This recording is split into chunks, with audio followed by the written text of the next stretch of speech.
from the bed.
Magandang umaga po sa bawat isa, maging sa ating mga kapatiran na sa mga bahay-bahay.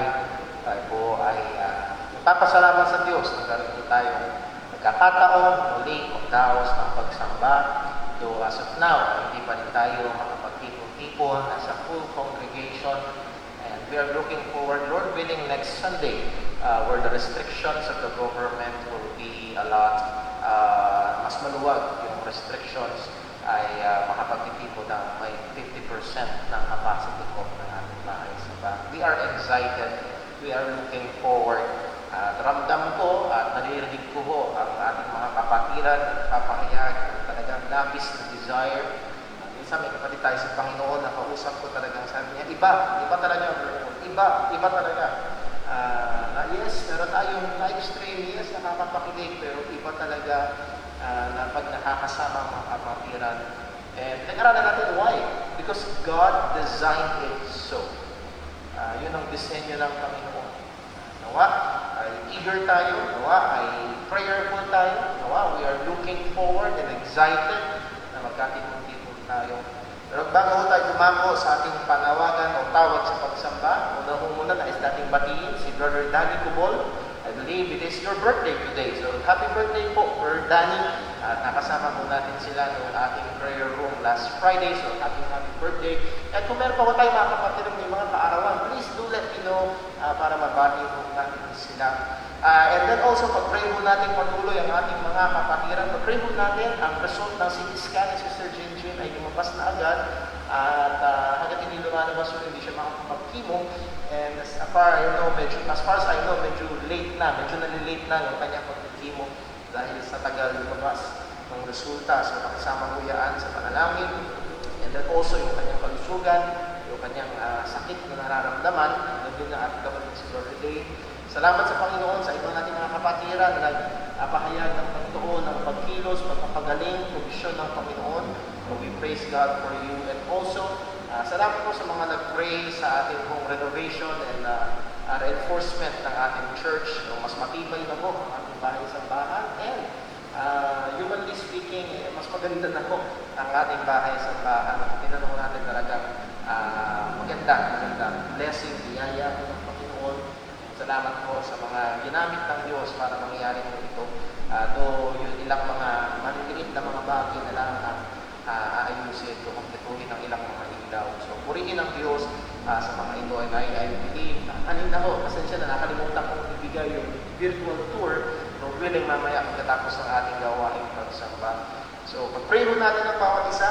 And ay yung ating challenge to do and obey Hebrews 10:24. I hope throughout this week, we will try to reach out sa ating mga kapatiran, consider them, and to provoke one another to love and to good works. Kahit yung mga kapatiran tingin nyo, okay lang sila. Maganda pa rin na kamustahin natin. Maganda pa rin na abutin natin at kausapin natin kung maaari ito po. So, that is a good thing. So, those are some of our announcements and reminders. At nawa, tayo ay patuloy na magtapat sa Panginoon, saan man tayo niya larangan, tinawag, at patuloy natin siyang paglingkuran. Tayo ay dadako sa ating pagsamba sa Panginoon, at magkaroon tayo ng ilang sandali upang tayo po ay magbigay ka sa Diyusuhan, ihanda ang ating puso at isipan, manalangin, at hingin ang tulong ng Diyos sa ating pagsamba sa Kanya. Let us pray.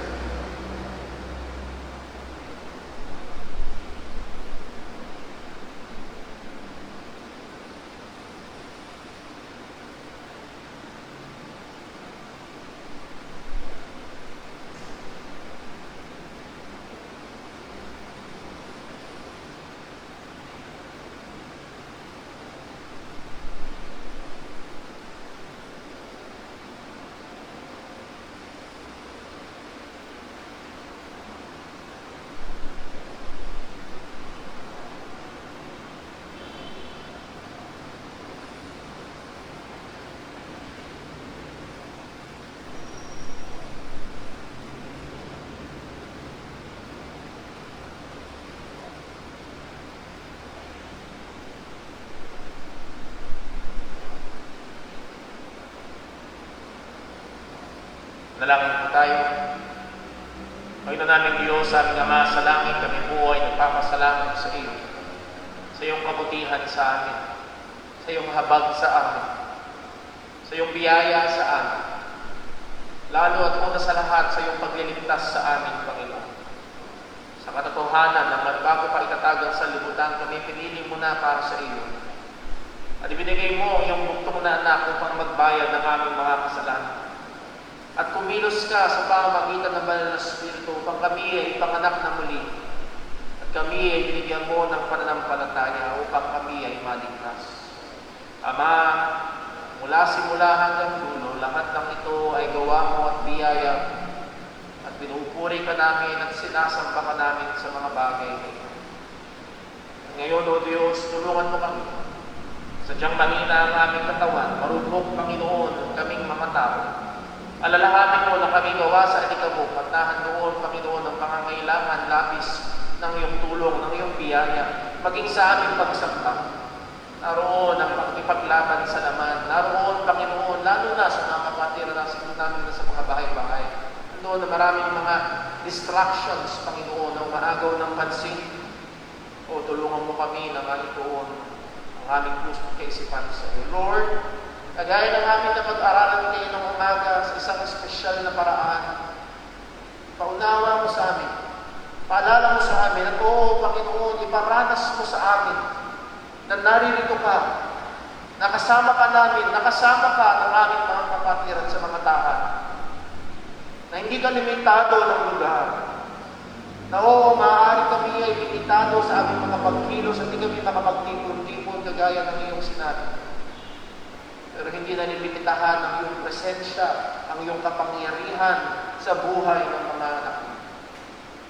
Ama, saligsigin mo rin ang aming mga puso. Alam namin na walang natatago sa iyo. Tawarin mo kami sa aming mga pagkakasama. Tawa o Diyos ang mga bunga ng aming mga labi, aming mga pasalamat, pag-awit ng papuri, aming pagbabasa ng iyong salita, nananalangin, maging ang aming pakikinig sa pangangaral. Ang lahat ng ito ay maging mapangusap Diyos sa iyong harapan. Ikaw pong mangusap, ikaw pong magbago, at lalo bigay, Panginoon, ikaw po nawa ang magligtas. Dalangin namin itong lahat sa pangalan ng aming Panginoong Jesucristo. Amen. Tayo po ay tumayo, or dito sa church, tayo po ay umawit sa Panginoon.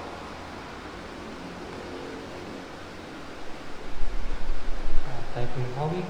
Awitin po natin the solid rock.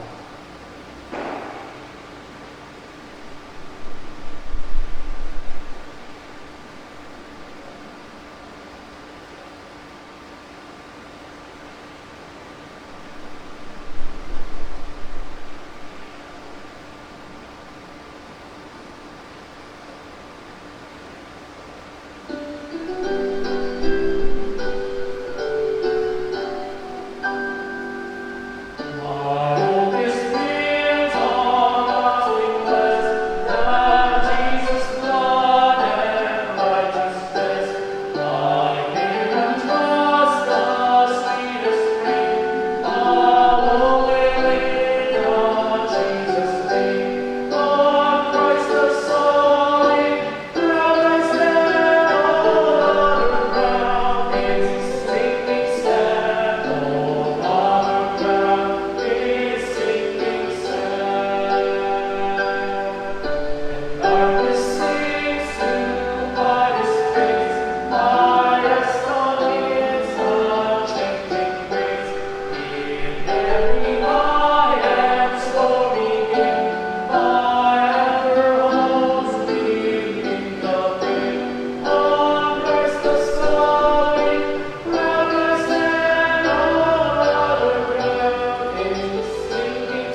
Para ho sa ating sabayang pagbasa ng salita ng Panginoon, naiyahan po kayong buksan ang ating mga Biblia sa aklat po ng mga awit. Psalm 72. Psalm 72. I will be reading from verses 1 to verse 9. Psalm 72, verses 1 to verse 9. Sabay-sabay po natin babasahin. I hope mga kapatiran sa tahanan ay kasabay po natin. Ready? Read. Give the king thy judgments, O God, and thy righteousness unto the king's son. He shall judge thy people with righteousness, and thy poor with judgment. The mountains shall bring peace to the people, and the little hills by righteousness. He shall judge the poor of the people.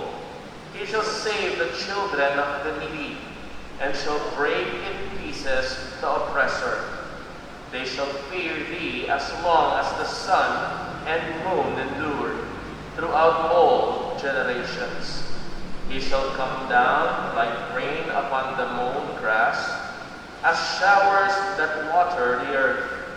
In his days shall the righteous flourish, and abundance of peace so long as the moon endureth. He shall have dominion also from sea to sea, and from the river unto the ends of the earth. They that dwell in the wilderness shall bow before him, and his enemies shall lick the dust. Pagpalain po ng Diyos sa pagkabasa ng kanyang mga salita, muli tayo po ay manalangin. Panginoon namin Diyos, aming Ama sa langit, pinupuri ka namin, sinasamba ka namin, minamahal ka namin. Tunay, walang ibang Diyos maliban sa iyo. Ikaw ang hari ng mga hari at Panginoon ng mga Panginoon. Ikaw ang may lalang ng lahat ng bagay. Ikaw ang nagbibigay at nagsusustento ng aming mga buhay. At ikaw rin ang nagbigay ng iyong buktong na anak at nagbigay sa amin ng buhay na walang hanggan. Ikaw ang aming dakilang pastol, kaya kami hindi mangangailangan. Ikaw, Panginoon, ang aming tagapag-ingat. Kaya kami man ay lumakad sa libis ng lilim ng kamatayan, ay hindi kami matatakot sapagkat kasama ka namin. O Panginoon, marami kaming mga kapatiran ang dumadaan sa maraming pagsubok. Naroon ang problema sa pamilya, nandoon ang kahirapan sa pinansyal, mayroon ding mga dumaraan sa matinding karamdaman, at maging sa pagkawala ng mga mahal sa buhay. Panginoon, kalingain mo po ang aming mga kapatid na ito. Bigyan mo ng lakas, karunungan, kapayapaan, provisyon sa pangangailangan, lahat sang ayon nawa sa iyong matibay at mapagmahal na kalooban. Ama, kaming kinikilala na ikaw ang Diyos na soberano. Nang lahat ng ito, Panginoon, ay nasa ilalim ng iyong dakilang kamay, maging ang kasalukuyang pandemya na kumakalat. Kinikilala namin, Panginoon, na ang iyong kamay ay hindi maiksi. Maaaring gumawa ng himala sa gitna ng mga bagay na ito. At maaaring hindi namin kayang ipaliwanag kung paano. Pero, O Diyos, alam namin ang lahat ay nangyayari sa ikabubuti ng mga tinawag mo, ng mga nagmamahal sa iyo. Ama, dagdagan mo ang aming pananampalataya. Bigyan mo kami, Panginoon, ang bukas na puso at isipan, lalo na sa pag-aaral namin ng iyong salita. At Panginoon, kami ay nakikiusap. Meron man po na hindi pa mananampalataya, pero man po nanonood sa mga tahanan, kung meron man po mga anak ng tahanan o Diyos na hindi patunay na sumasampalataya kay Kristo. Ama, magdalang habag ka po. Kapag ikaw lamang ang Diyos na nakapagbubukas ng pusong sarado, o lamang ang Diyos na nakapagbibigay buhay sa taong patay sa kasalanan. Kaya sa iyo namin nangihiling ang mga ito. Kami, Panginoon, ay umaasa sa iyong pangako na kung ang aming hinihiling ay sangayon sa iyong kalooban, ay dinirinig mo kami. Ang lahat ng ito, Panginoon, ay sa iyo namin nagkakatiwala. Sa pangalan ng aming Panginoong Jesucristo, ito pong aming dala. Amen. Tayo po ay tuloy na umawa. Tayo po ulit umawit. Ulitin po natin and I survey the wondrous cross.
Dumako tayo sa ating pagkakaloob. Basahin natin ang mga talatang gabay natin sa pagkakaloob sa Panginoon. 2 Corinthians chapter 9. 2 Corinthians chapter 9, verses 6, 7, 8. 2 Corinthians chapter 9, verses 6, 7, and 8. Sabay-sabay po natin basahin. Ready, read. But this I say, he which soweth sparingly shall reap also sparingly, and he which soweth bountifully shall reap also bountifully. Every man according as he purposeth in his heart, so let him give, not grudgingly or of necessity, for God loveth a cheerful giver. And God is able to make all grace abound toward you, that ye, always having all sufficiency in all things, may abound to every good work. Palain po niyo sa pagkabasa ng kanyang mga salita. Dalangin po tayo. O aming amang Diyos, dakila at banal, sa iyo muli kami ay lumalapit. Naming inihiling. Ikaw po ang lumabay sa aming pagkakaloob. Nabasa namin mula sa iyong salita, hindi lamang ang halaga ang iyong titignan, pero una sa lahat ang kalagayan ng puso. Pusong may kagalakan, pusong may pagmamahal, pusong may pagpapasalamat, puso na naroon ng pagsamba. Nawa ito'y masaksihan mo, makita mo sa amin. Nawa o Diyos, ito'y mag-reflect sa aming pagkakaloob. Hindi, Panginoon, kagaya ng sinabi mo sa iyong salita, naroon ang iyong provisyon sa aming mga pangangailangan at higit pa. Dahil ang kalooban mo na kami ay sumagana sa bawat gawang mabuti. Nawa ito'y makita, maging tunay sa buhay ng bawat isa sa amin. Salamat po sa kapunuan ng aming mga pangangailangan. Salamat po at nandun ang mga pagkakataon na sumusobra ang iyong biyaya. At tulungan mo kami, Panginoon, na sumagana sa mga paggawa sa ayon sa iyong kalooban. Palayan po sa daling ito, O Diyos, maging ang aming pag-aaral ng iyong salita, ito pong maitaas. Dalangin sa pangalan ng aming Panginoong Jesucristo. Amen.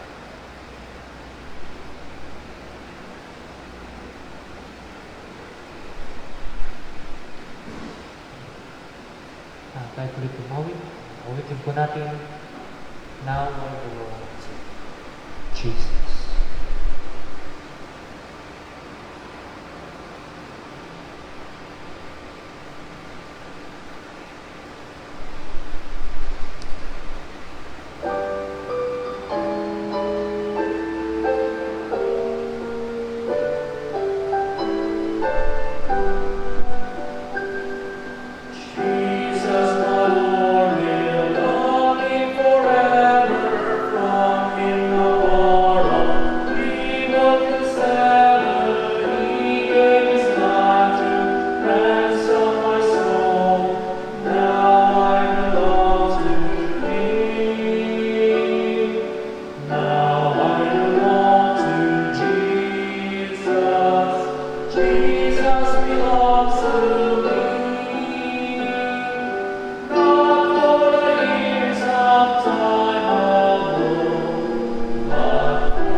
At ibadako sa pag-aaral ng salita ng Panginoon.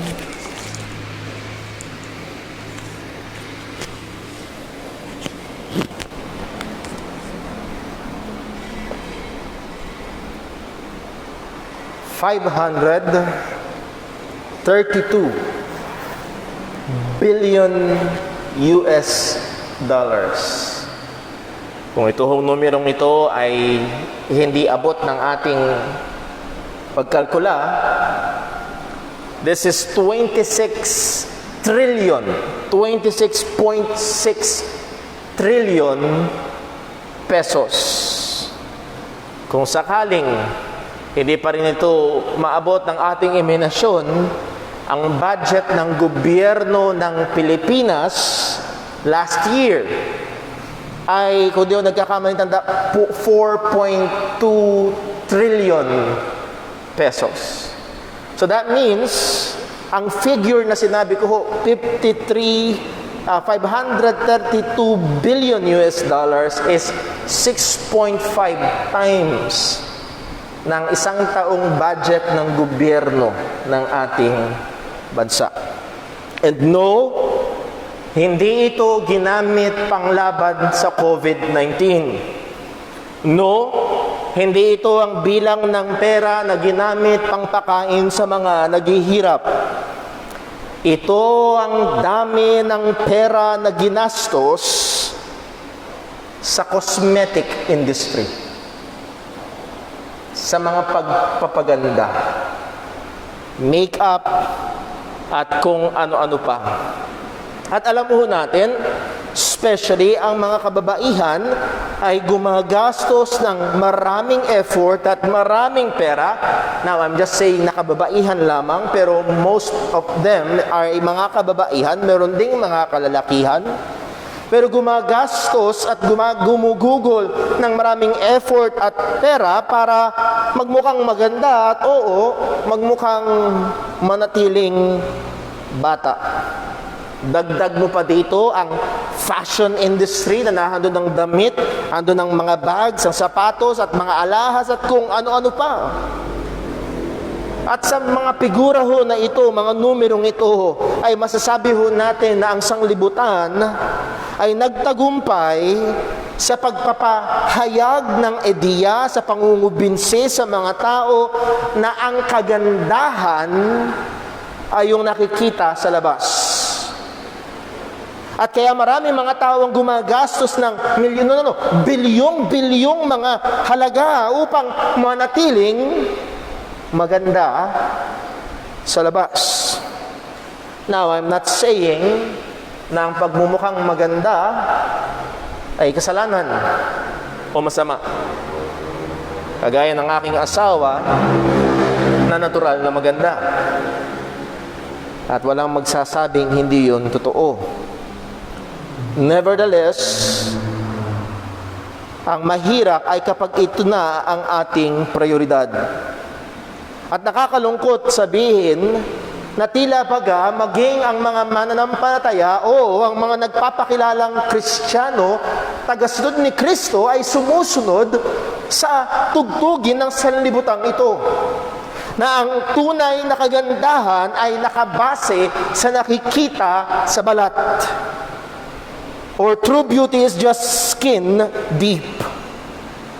We must be reminded sa sinabi ng Panginoon kay Propeta Samuel na nung siya ay iniharap na ni Jesse ang kanyang mga anak at humarap si Eliab, ang pinakapanganay na anak ni Jesse. At ang sabi ni Samuel sa 1 Samuel chapter 16, verse number 6, and it came to pass when they were come and he looked on Eliab and said, surely the Lord's anointed is before him.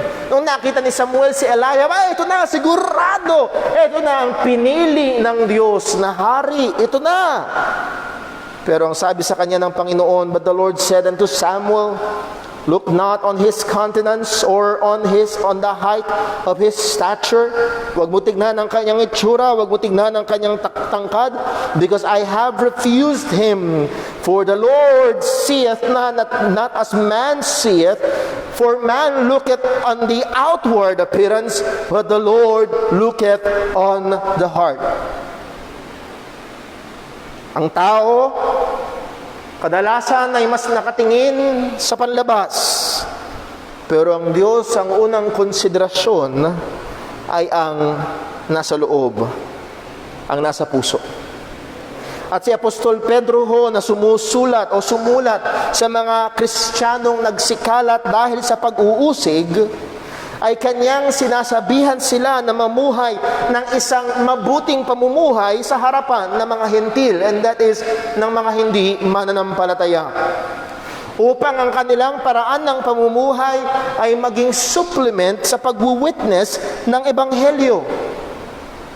Pinag-aralan ho natin sa ating serye na patuloy nating ginagawa ang mga strangers or believers as citizens of heaven, heavenly citizens in the world. At ang mga Kristiyano bilang mga citizen, mamamayan ng langit dito sa mundong ito, paano tayo dapat kumilos sa ating komunidad? Nahandoon ng pagsunod sa disenyo at kalooban ng Diyos na tayo magpasakop sa mga otoridad. Ang mga Kristiyano, mga heavenly citizens sa mundong ito, paano dapat mamuhay sa kanilang mga trabaho? Nandun din dapat ang pagsunod sa kalooban at disenyo ng Diyos at sa kanilang pagpapasakop sa kanilang mga earthly masters, o sa term natin ngayon, sa mga boss, if you are empleyado. At ngayon naman ho, dumako si Apostol Pedro sa pinaka-intimate na lugar sa buhay natin dito sa lupa.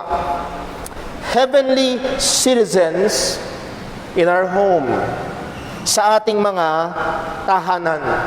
And ang konteksto pa rin ng hamon ni Apostol Pedro na ito, nakatingin ang mga hindi mananampalataya. At sinimulan natin ang pag-aaral natin last Sunday, na in the context na sa isang pamilya na merong mananampalataya at merong hindi pa rin mananampalataya, ang punto ito, nakatingin sila sa paraan ng ating pamumuhay, kung ito ba ay umuugma sa ebanghelyo na ating sinasampalatayanan. And then nakita din natin last Sunday na maaaring i-reject nila ang formal nating pagbabahagi ng ebanghelyo, ngunit maaaring gamitin ng Diyos ang pamumuhay natin ng ebanghelyo o pamumuhay ng isang buhay na karapat-dapat sa ebanghelyo upang ang mga taong kapamilya natin sa loob ng ating tahanan na ayaw sumampalataya ay ilapit ng Diyos kay Kristo sa pamamagitan ng buhay natin na kanilang napagmamasdan. And to this, nais ko ho kayo muling anyayahan sa 1 Peter chapter 3 in our continuous study sa 1 Peter. 1 Peter chapter 3, at babasahin ho natin verses 1 hanggang verse 7. Tayo po'y tumayo para sa pagbasa ng salita ng Panginoon. 1 Peter chapter 3, verses 1 to verse 7. Babasahin ko ho, pakisundan nyo sa inyong mga Biblia. Ito po ang salita ng Panginoon. Likewise, ye wives, be in subjection to your own husbands, that if any obey not the word, they also may without the word be won by the conversation of the wives, while they behold your chaste conversation coupled with fear, whose adorning let it not be that outward adorning of plaiting the hair, and of wearing of gold, or of putting on of apparel, but let it be the hidden man of the heart, in which it is not corruptible, even the ornament of a meek and quiet spirit, which is in the sight of God of great price. For after this manner, in the old time, that holy women also who trusted in God adorned themselves, being in subjection unto their own husbands. Even as Sarah obeyed Abraham, calling him Lord, whose daughters ye are, as long as ye do well, and are not afraid with any amazement. Likewise, ye husbands, dwell with them according to knowledge, giving honor unto the wife as unto the weaker vessel, and as being heirs together of the grace of life, that your prayers be not hindered. Pagpalain po ng Diyos ang pagkabasa ng kanyang mga salita. Muli tayo manalangin. Puno naming Diyos, aming Ama, muli kailangan namin ng iyong biyaya. Kailangan namin ng iyong pagtuturo. Kailangan namin ng iyong pagsaway. Kailangan namin ng iyong paalala. Kailangan namin ng iyong katotohanan. At ang katotohanan mo ang magpapabanal sa amin at magpapalaya sa amin. O Panginoon, ikaw po nawa ang gumabay sa akin bilang tagapagturo at sa aming mga kapatiran, maging ang mga nasa bahay-bahay. Lalo't higit kung meron man po na hindi pa mananampalataya, hinihiling namin na abutin mo po nawa siya ng iyong biyaya at magligtas ka. Lahat ng ito ay dalangin namin sa pangalan ng aming Panginoong Hesukristo. Amen. Maaari na po magsiupo ang lahat. Dalawang bagay ho mula sa mga talata na ating binasa, actually verses 1 to 6 ang pinaka-sentro ng ating pag-aaral at simulan natin last Sunday. At ito ang ating unang punto last Sunday. Believers must live a lifestyle that adorns the gospel. Ang mga mananampalataya, mga mamamayan ng langit na namumuhay sa gitna at sa mata ng mga taong hindi mananampalataya ay kailangang mamuhay sa isang paraan na nagbibigay palamuti, nagbibigay ganda sa ebanghelyo ng ating Panginoong Hesukristo. At particularly binigyang pansin ni Apostol Pablo ang mga babaeng asawa. At maaaring ito ang, actually tatlong area ang binigyang focus ni Apostol Pablo. At maaaring ito yung nagpapakita na merong nagsisimula ng problema sa mga Kristiyano. Sa area ng pagsunod sa gobyerno, sa area ng pagsunod sa kanilang mga masters in the flesh, at sa area ng pagpapasakop ng mga Kristiyanong asawang babae sa kanilang mga asawang hindi mananampalataya.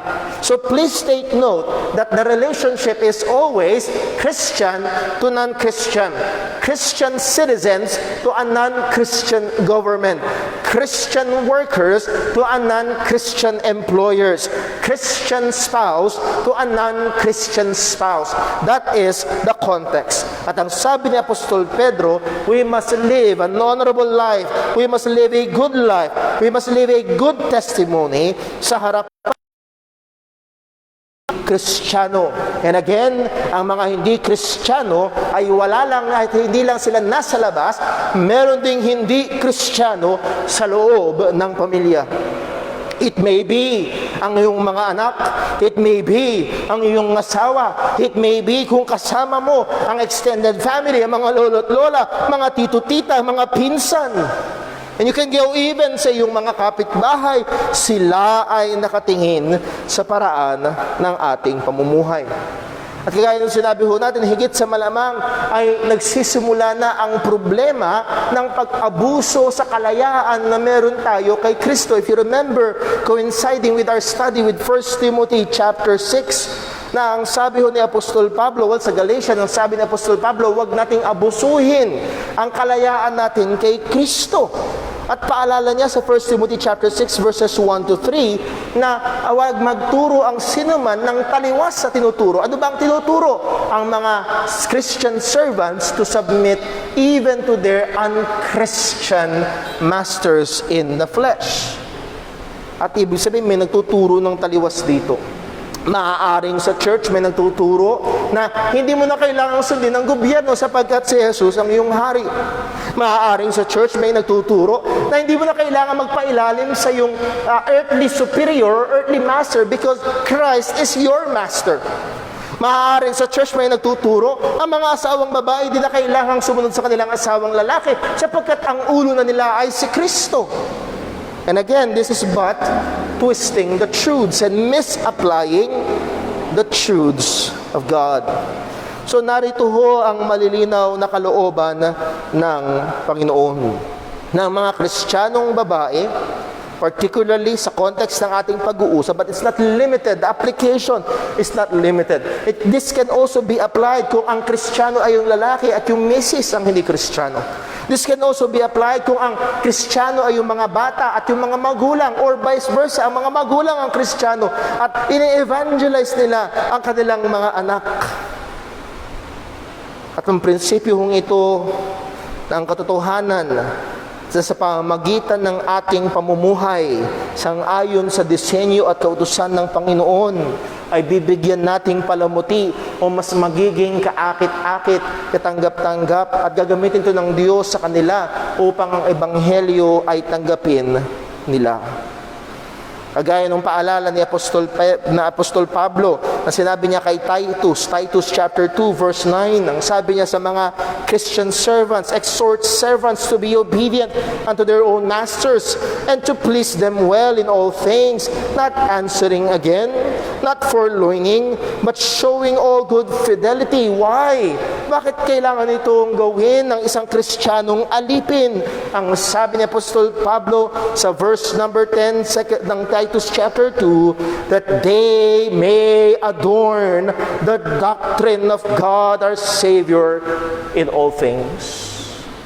So that means in all things, in whatever we do, we must make sure that we are adorning. Ibig sabihin, binibigyang palamuti natin ang Ebanghelyo ng ating Panginoong Jesucristo.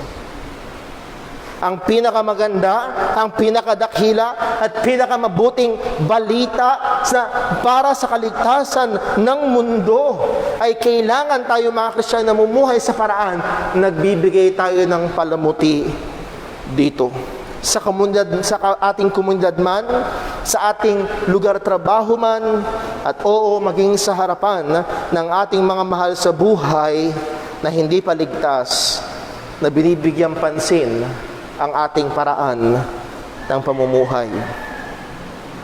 Let us just be reminded na itong nakaraang halos 6 na buwan ng quarantine, na maraming panahon nasa bahay ang mga magulang, nasa bahay ang mga anak.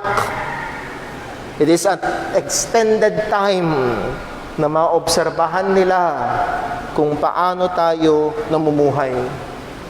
Tayo ba ay sumusunod sa kalooban at disenyo ng Panginoon? So ang sabi muli, mapaalalahanan tayo sa sinabi ni Apostol Pedro, 1 Peter 3:2, ang sabi niya, why they behold your chaste conversation coupled with fear. Listen to that. While they behold. Pinagmamasdan nila ang paraan ng ating pamumuhay. And I hope and pray we live our lives that give adornment to the doctrine of our God and our Savior. At isa sa mga paraan na kailangan itong gawin ng mga Kristiyano, particularly ng mga kababaihang Kristiyano, sa context na ating binabasa and in a wider application ng lahat ng mga mananampalataya. This is our point number 2, mula verse 3 hanggang verse 6. Ang sabi, ito ang punto, believers must prioritize inward holiness than outward appearance. So una nating punto, believers must live a lifestyle that adorns the gospel. And then pangalawa, believers must prioritize inward holiness than outward appearance. Tingnan natin sa verse number 3. Again, particularly pertaining to Christian wives, ang sabi ni Apostol Pedro ay ito, whose adorning, let it not be the outward adorning of plaiting the hair, and of wearing of gold, and of putting on of apparel. So ang sabi ni Apostol Pedro, whose adorning, that word adorning or adorn is from the Greek word kosmos. At siguro pamilyar ito sa iba. It is the same Greek word sa John 3:16.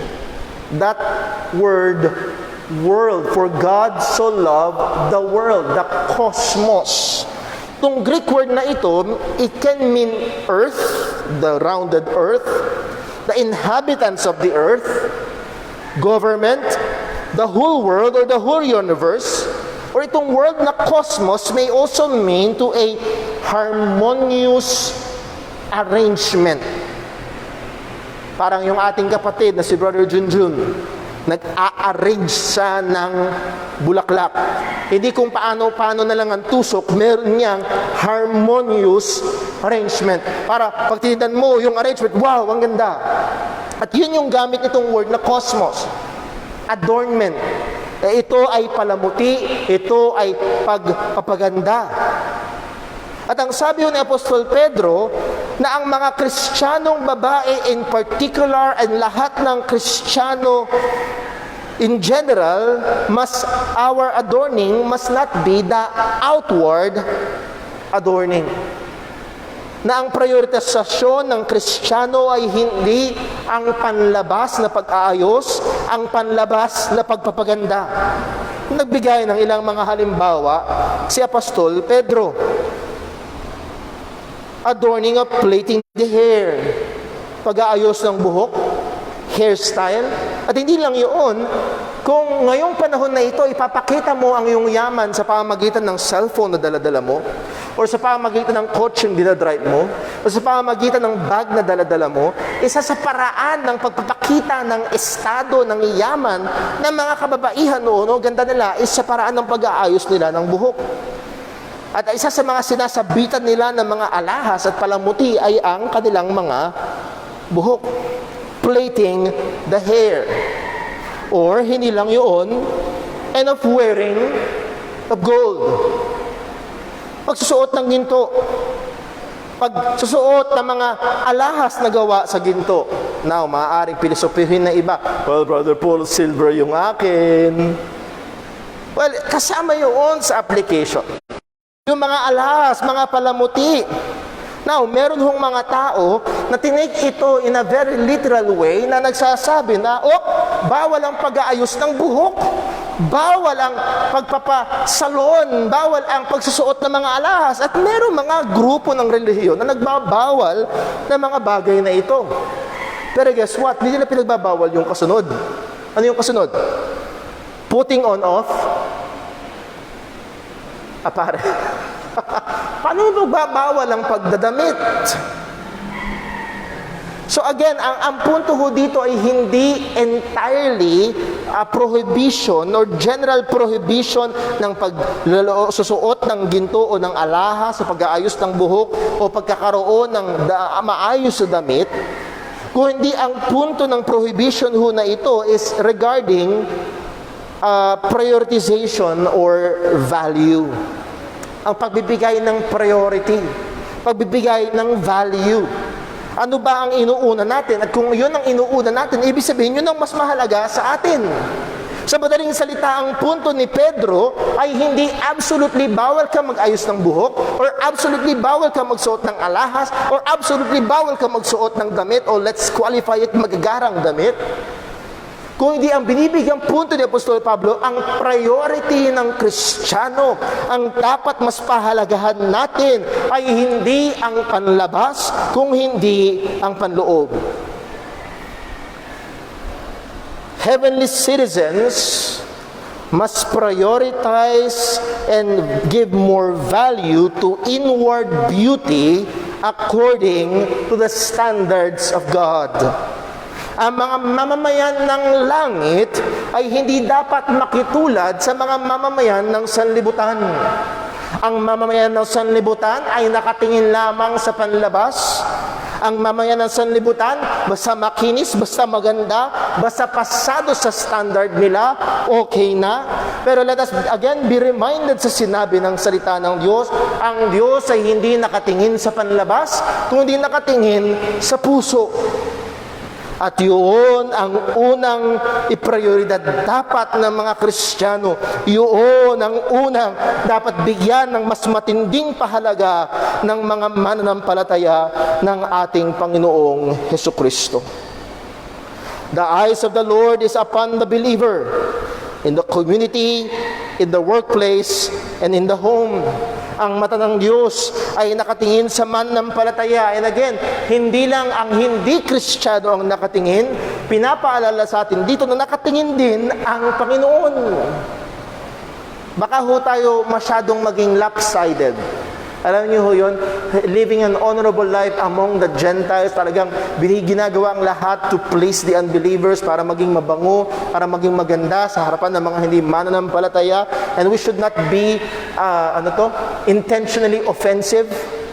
Just live out your Christian life and you will be offensive enough. Sabi ng salita ng Diyos, all that will live godly in Christ Jesus shall suffer persecution. Basta ibuhay mo lang ng matapat ang Kristiyanong pamumuhay, you will be offensive sa sanlibutan. You do not need to add offense. Nevertheless, hindi lang ang komunidad ang nakatingin. Hindi lang ang mga katrabaho ang nakatingin. At hindi lang ang mga kasama sa bahay ang nakatingin. Nakatingin din ang Diyos kung ano ang inuuna natin. And we must not just be pleasing the eyes of men, but we must be pleasing the eyes of God than men. So, nung dapat prioridad, hindi panlabas kung hindi panloob. At binigyan itong punto pa ni Apostol Pedro sa verse number 4. Anong sabi niya sa verse 4? But let it be the hidden man of the heart, which is not corruptible, even the ornament of a meek and quiet spirit, which is in the sight of God of great price. So ang sabi ni Pedro, let it be, hayaan nyo, wag yung panlabas, wag yung buhok, wag yung mga alahas, wag yung pananamit. Ang unahin nyo is the hidden man of the heart. That word hidden means concealed, private, nakatago, pribado. The inward man. It pertains to our character, to our attitude, to Christian graces. And how we develop this? Paano natin ma-develop ang mga Christian graces, Christian attitudes, Christ-likeness? Hindi ka pwedeng bumili sa SM ng pabili nga ho, yung pang Christ-likeness. Pwede ka pumunta sa Mercury Drugs, pabili nga ho yung pang pakinis nito. Pwede ka pumunta sa mga cosmetic stores, pabili nga ho yung pampaganda ng kilay. Pero hindi ka makakapunta sa namang tindahan, pabili nga ho yung pampabanal ng buhay. At ang gumagawa nito sa Kristiyano ay walang iba kundi ang banal na Espiritu. Ang sabi ng Galatians 5 verse 22, but the fruit of the Spirit is love, joy, peace, long-suffering, gentleness, goodness, faith, meekness, temperance. Against such there is no law. These are the Christian graces na kailangang bigyang prioridad ng isang Kristiyano. Ni Pedro, in that which is not corruptible. Hindi ito nabubulok. Hindi ito nagde-decay. Hindi ito biodegradable. Alam ho natin, at alam ng buong mundo na kaya gumagastos ng $532 billion para panatilihin ang ganda. Ay sapagkat ang ganda ay napaparam.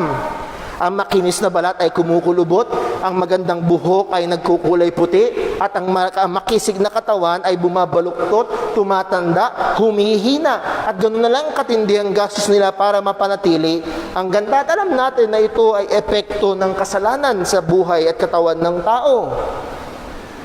Pero ito ho ang maganda. Ang inward man ay gawa ng Diyos. Buksan lang natin muli sa Ephesians chapter 2 for us to be reminded. Ephesians chapter 2, ang sabi ng salita ng Panginoon, sabi ni Apostol Pablo, again, these are familiar verses. Verse number 8, ang sabi niya, for by grace are ye saved through faith, and that not of yourselves, it is the gift of God, not of works, lest any man should boast. For what? For we are His. Who is not His? That is God. We are God's workmanship, created in Christ Jesus unto good works, which God hath before ordained that we should walk in them. So God is at work. At ang priority ng Panginoon ay hindi outward beauty. Ang priority ng Diyos is the inward man. The development, the production of the fruit of the Spirit. The manifestation, I should say, of the fruit of the Spirit in the life of the believer. Ang Diyos ang gumagawa sa atin. At ito ay hindi nabubulok. Kundi ito ay painam, ito ay dapat paganda. At ang gawa ng Panginoon ay progressively working in us, transforming us, sanctifying us. to Christ likeness. At ang sabi ho, nagbigay ng halimbawa si Apostol Pedro, even the ornament. That word ornament, again, ito'y palamuti, alahas, if you may say, of a meek and quiet spirit. Ang ganda ng translation ng ESV. Ang sabi niya, the hidden person of the heart which with the imperishable beauty of a gentle and quiet spirit. Wow, imperishable beauty. Kahit ang pinakamagandang artista sa panahon ngayon, after 50 years, that beauty will perish. Pero ang isang babaeng Kristiyano na nagtapat sa Panginoon at sa biyaya ng Diyos, nagsumikap sa kabanalan, after 50 years, ito ay paganda pa ng paganda, ng paganda, ng paganda. At itong babaeng ito ay maaaring kumikinang sa kanyang kagandahan. Yes, hindi sa pamantayan ng sanlibutan, pero pag pinanood mo ang kanyang buhay, at yung mga taong naranasan ng kanyang buhay, magsasabing siya ay isang mabuti at magandang babae. The hidden man of the heart, the imperishable beauty. Itong ginagastos nila ng 500 bilyon taon-taon.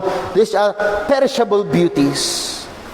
So ang ginto, ang mga alahas, ang makeup gives a woman temporary outside beauty, which is cheap. But inward beauty is a lasting beauty that makes a woman amazing to behold. Meron hong mga babae, yes, pag unang tingin mo, wow, ang ganda. Pero pag pinagmasdan mo na ang pamumuhay niya, sabi nga ho ng isang article na nabasa ko ho, ang tanong daw ay, dapat ko bang ligawan ng isang babae na hindi ako na-attract? Ito ang tanong, ano yung nag-a-attract sa'yo? Ano yung nag-a-attract sa'yo sa babaeng ito? Maaaring ang isang babae ay crush ng buong campus, at pag tignan mo, wow, napakaganda. Maaaring pang-artista siya o pang-model siya, pero pag nabalitaan mo na 20 na yung naging boyfriend niya at siya ay pariwara sa kanyang pamumuhay, siya ay immoral sa kanyang pamumuhay, itong parang napakagandang babaeng ito ay madumi na. Hindi na siya ganun kaganda. Pero maaaring narito ang isang babaeng tinatawanan ng iba, hindi siya ganun kaganda kagaya sa pamantayan ng sanlibutan, pero namumuhay siya ng may kabanalan at siya nagpapatuloy, naglilingkod sa Panginoon, nagtatapat sa Panginoon. At mamumuhay siya sa isang paraan na kamangha-mangha. Alam niyo ho, meron mga ganung babae sa ating church na pag tinitignan ko, hindi mo siya sasabihing maganda sa pamantayan ng sanlibutan. Pero may mga kababaihan sa ating namamangha ako. Wow! Salamat sa Diyos. Na may mga ina ng tahanan, na may mga asawa na kagaya nito. Na syempre, isang pinamamanghaan ko yung aking sariling asawa. Siya maunang magsasabi, hindi siya perpekto. Pero kung paanong siya ay patuloy na binabanal ng Panginoon at nagsusumikap siya sa biyaya ng Diyos, wow! Wow! Napakaganda. And I would like to encourage ang ating mga young people, particularly ang mga young people na kababaihan, invest not just on your outward beauty. Hindi mo kailangan magmukhang Koreana para magmukha kang maganda. Ang una mong bigyang pansin ay yung tinitignan ng Diyos, walang iba kung hindi yung nasa loob. Ang sabi ng Proverbs chapter 11 verse 22, kung paano ang hiyas na ginto sa nguso ng baboy, gayon ang magandang babae na walang bait. Kahit anong laki ng hiyas na ginto, pag inilagay mo sa nguso ng baboy, baboy pa rin yun. Kahit anong ganda ng isang babae, kung siya'y walang tino at walang bait, masama pa rin yan. Pero ang sabi ng Proverbs 31 verse 30, alam natin ang talata, Favor is deceitful, beauty is vain, and favor is deceitful. But a woman that feareth the Lord, she shall be praised. At meron, sabihin nating dalawang palamuti na sinabi dito particularly si Apostol Pedro. Ano ho ito? A meek and quiet spirit. Meek. What does it mean to be meek? It is equivalent to gentleness. Handod yung pagiging mahinahon. Nahandoon ang kanyang meekness, siya ay gentle sa kanyang pakikitungo sa mga tao. Pag nakikitungo siya sa mga tao, hindi nakalabas ang pangil. Pag nakikitungo siya sa tao, hindi siya marahas. There is gentleness in her words, in her actions. Yan, hindi ito yung madayang, hindi ko po alam. Hindi yung ganun. But there is gentleness when she deals with people. Hindi ibig sabihin ito hindi siya nagagalit. Pero ang ibig sabihin nito, ang general description ng demeanor ng kanyang buhay is one of gentleness. And hindi lamang gentleness, ang sabi, quiet spirit. That word quiet can mean peaceful. Peaceful spirit, peaceful attitude. Her inward attitude, even her state of mind, is there is peacefulness.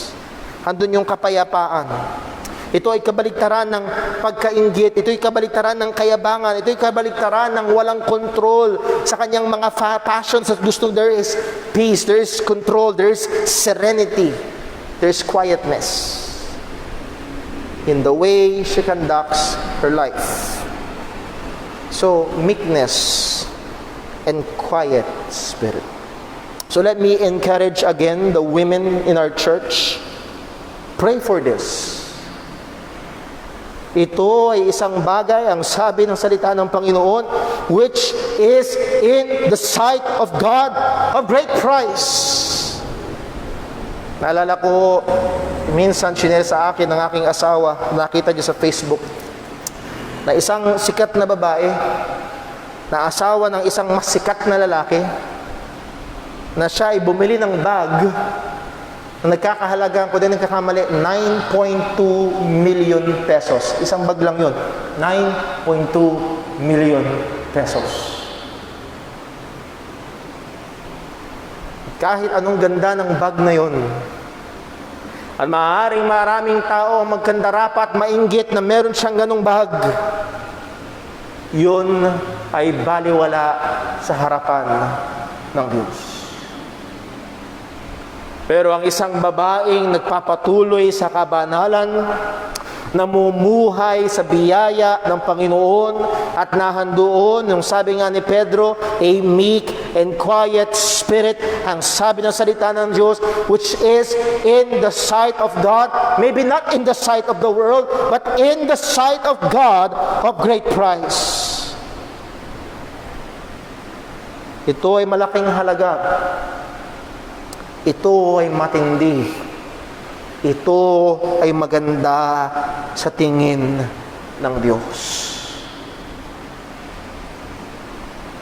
Again, to our ladies in the church, hindi ko sinasabing maging pangit ka sa tingin ng mga tao. Huwag ka na mag-ayos ng buhok mo, o ng damit mo, o ng sarili mo. Pero the question is this: are you living in a way na maganda sa harapan ng Panginoon? Are you a beautiful woman in the sight of God? I'm not asking if you're a perfect woman, because you will never be in this side of eternity, but are you a beautiful woman in the sight of God? And I hope ng ating mga kababaihan ay mag-invest sa kagandahang ito sa harapan ng Panginoon. Bago mo ilagay ang iyong maskara, magbihis ka muna ng pagmamahal. Bago mo ilagay ang iyong lipstick, lagay mo muna ang joy. Bago mo ilagay ang eyeshadow, put on peace. Bago ka maglagay ng foundation, i-put on mo muna ang long suffering. Bago mo ilagay ang BB cream, put on gentleness. Bago ka magsuot ng kwintas, put on goodness. Bago ka magsuot ng hikaw, put on faithfulness. Bago mo drawingan ng iyong kilay, put on meekness. Bago mo spray ang branded mong pabango, put on temperance. Prioritize godliness, which is in the sight of God of great price, and God may and can and does use it for evangelization.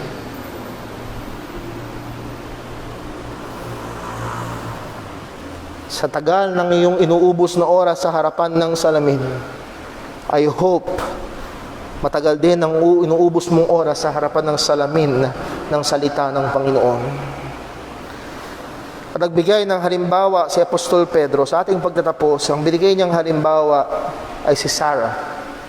Ang sabi sa verse number 5, "For after this manner in the old time, that holy women also who trusted in God adorned themselves, being in subjection unto their own husbands." Sa ganito rin namang paraan, kung meron mga kababaihan nagsasabi, "Brother Paul, kung gagawin ko yan, kung i-apply ko yan, pagtatawanan ako, wala akong kasama." Well, no, that's not true. Dahil marami nang naunang mga mananampalatayang babae, even in old time, they trusted in God. Itong mga babae nagtitiwala sa Diyos, this is the way they adorn themselves. Ano ang pangunahing palamuti? Ano ang pangunahing pampaganda ng mga babaeng nagtitiwala sa Diyos? Their subjection unto their own husbands. Kaya ho mga kapatid, mag-ingat tayo sa radical feminism, girl power, na ang tingin nila sa mga asawang babae ay kawawa, na ang tingin nila sa male headship ay pang-aapi. No, sa salita ng Diyos, sa mata ng Diyos, ito ang pinakamaganda. Ito ang magbibigay ng totoong kaganapan at totoong kagandahan at totoong kasayahan sa isang babaeng mananampalataya ng Panginoon. Ang sundin niya ang disenyo at kalooban ng Diyos to be in subjection to her own husband. So ito ang maganda sa mata ng Panginoon. Again, maaaring sa mata ng sanlibutan, ito ay hindi pinapalakpakan. Pero sa mata ng hindi Kristiyanong asawa, sa mata ng hindi Kristiyanong mga anak, sa mata ng hindi Kristiyanong magulang, ang pamumuhay ng makadiyos at sinusunod ng disenyo ng Panginoon, particularly sa mga asawang babae, ang pagsasubmit sa kanilang mga asawang lalaki, ito ay isang magandang bagay na maaaring gamitin ng Diyos sa kaligtasan nila. This is true beauty. At ang kagandahan nito, hindi lamang nire-reflect ang kagandahan ng kabanalan, kundi nire-reflect nito ang kagandahan ng Ebanghelyo. Ang sabi ni Apostol Pablo sa Ephesians 5 verse 22, "Wives, submit yourselves unto your own husbands as unto the Lord, for the husband is the head of the wife, even as Christ is the head of the church and is the Savior of the body. Therefore, as the church is subject unto Christ, so let the wives be to their own husbands in everything." This is a reflection of the gospel. How Christ died for the church and the church submits to Christ. At ito ang maaaring gamitin habang pinagmamasdan ng iyong mister na hindi Kristiyano, pinagmamasdan ng iyong mga anak na hindi Kristiyano, ang nanay nilang Kristiyano, ang asawang babae na nagsusumikap sa kabanalan at nagpapailalim sa kanyang asawang lalaki. Makita nila ang ganda ng Ebanghelyo. It reflects the beauty of the gospel. No other makeup can do this. No other, cosmetic surgery can do this. Maaari kang magpa-plastic surgery, ma-reflect mo ang mukha ng artista, pero ang tanging magre-reflect ng Ebanghelyo ni Kristo sa buhay ng mag-asawa ay ang pagsunod sa disenyo at kalooban ng Panginoon. So willing and godly submission of the wife to her husband is a reflection of the beauty of the gospel. And again, the example is Sarah, verse 6, 1 Peter chapter 3. Even as Sarah. At dito, tingin ko gagamitin ni Pedro si Sarah kung paanong si Abraham ay ginagamit o pinapakita. He is our father in faith. He is our spiritual father. We are spiritual children of Abraham. And in this sense, ginagamit ni Pedro si Sarah as the spiritual quote-unquote mother ng bawat Kristiyanong babaeng mananampalataya na ginagawa ang bagay na ito. Nang sabi ni Apostol Pedro, even as Sarah obeyed Abraham, calling him Lord. Makikita natin yan sa Genesis chapter 18, verse 12. Sarah called Abraham Lord, not with a capital L, with a small L, but calling him Lord. That's showing reverence, showing respect, showing submission. Ang sabi, even as Sarah obeyed Abraham, calling him Lord, whose daughters ye are, as long as ye do well. Kayo nga ay tunay na anak ni Sarah. Kayo nga ay tunay na mga anak na babae ni Sarah. If you do well, if you obey this. Again, this is not conditional. Hindi ito magiging anak ka o that is magiging Kristiyano ka kapag ginawa mo ito. But it is indicational. It indicates, it manifests that you are truly a child, a daughter of Sarah, or in a short, you're truly a believer. And ang sabi sa bandang dulo, and are not afraid with any amazement. Sa ibang salin, ang sabi, you're not afraid with any alarm. If you do good and do not fear anything that is frightening. The question is, meron bang nakakatakot? At isa sa mga hadlang ng pagpapasakop ng mga kababaihan sa kanilang mga asawang lalaki, may takot. Maaaring abusuhin, yes. Maaaring pagtawanan, yes. Maaaring tignan ng mababa, opo. Pero ang sabi ng salita ng Diyos, huwag mo itong katakutan. Ang bigyan mo ng pansin ay yung tingin ng Diyos. Mas matakot sa Diyos kaysa sasabihin ng sanlibutan. So muli mga kapatid, the priority of the believer is not outside but inside. Believers must prioritize inward holiness than outward appearance. And again, hindi lang ho ito para sa mga babae, sa mga lalaki. Hindi dapat unahin ang laki ng muscle. Hindi dapat unahin ang ganda ng sasakyan. Hindi dapat unahin ang ganda ng cellphone. Hindi dapat unahin ang forma ng damit o kung ano man. Unahin ang kabanalan. Unahin ang kabanalan. Sapagkat ito ang maganda sa mata ng Diyos, sapagkat ito ay maaaring gamitin ng Diyos para ilapit ang mga tao kay Kristo, sapagkat ito ang disenyo at kalooban ng ating Panginoon. Don't worry. Next Sunday, verse 7, husbands. It's not just the wives, but the husbands. At nawa, ang mga bagay ho na ito ay maging paalala sa atin. Huwag tayong sumunod sa tugtugin ng sanlibutan. Maaaring ang inuuna nila ay panlabas, walang pakialam sa panloob, pero ang Kristiyanong mananampalataya ay dapat unahin, iprioridad ang panloob bago ang panlabas. Let's pray. Panginoon naming Diyos, aming Ama sa langit, salamat po. Salamat sa iyong paalala. Tunay, Panginoon, ng mundong ito ay nalalango sa kagandahan ng pisikal, sa pagpapakinis, pagpapaputi ng balat, pagpapaayos ng buhok, sa pagbili ng alahas, at lahat na ng pagpaganda na pinapalakpakan ng mundo.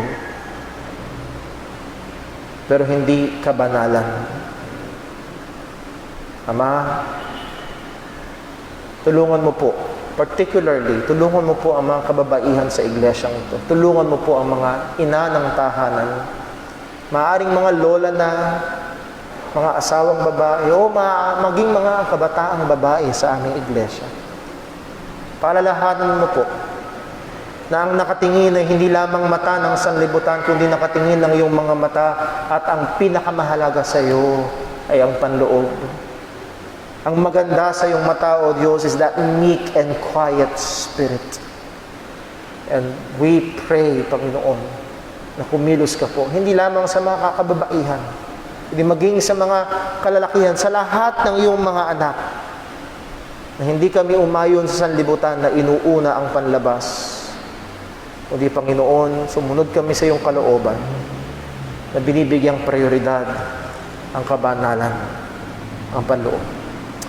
Tulungan mo kami, Panginoon, maging sa gitna ng pandemyang ito, ay mamuhay kami sa paraan na kami nagbibigay lugod sa iyo. Mamuhay kami ng magandang pamumuhay sa harapan ng mga hindi mananampalataya upang maging kagamit-gamit kami upang sila ay dalhin kay Kristo. Lahat ng ito, O Diyos, ay sa namin hinihiling na kayang gumawa ng higit sa aming hinihingi at inaakala. Dalangin namin ito sa pangalan ng aming Panginoong Hesukristo. Amen. Mahal po tayong lahat, mga kapatid.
Okay.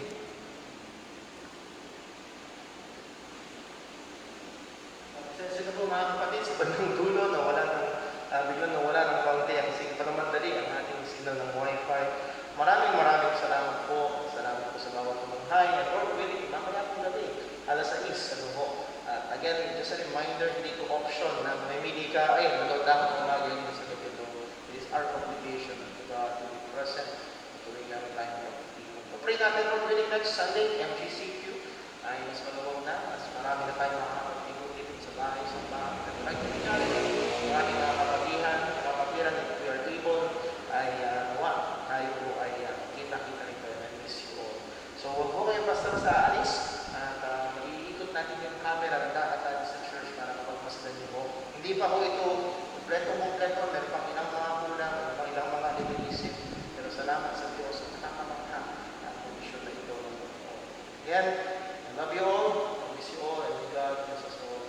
Holy School. Mamaya po, 6 p.m. God bless you. Pakita ho natin ang atin hong layo tayo ng konti sa pulpit. Sa gitna. At nahulog yung wire. Ayan, oops. Yan ho ang kabuuan ng ating pulpit area ngayon. Natin. Wala pa ho tayo mga kortina. Yung Sunday school ho ay hindi ginalaw. Lilinisin lang. Ayan. So, maraming salamat po. God bless po. And we hope to see you or be with you on 6 p.m. po mamayang gabi. God bless po.